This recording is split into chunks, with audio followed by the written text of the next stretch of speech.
Napansin mo bang dati ang 100,000 mo puno na ang grocery cart? Pero ngayon, isang plastic bag hindi pa puno. Marami ang masaya dahil may ipon sila sa bangko.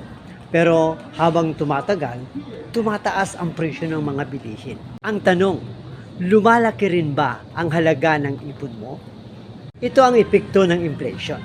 Habang tumataas ang presyo ng mga bilihin, bumababa ang buying power ng pera mo. Kaya hindi sapat ang mag-ipon lang.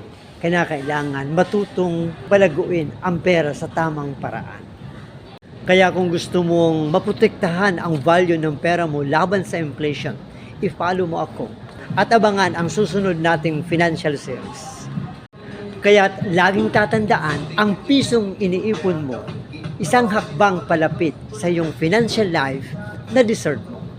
See you in the next video.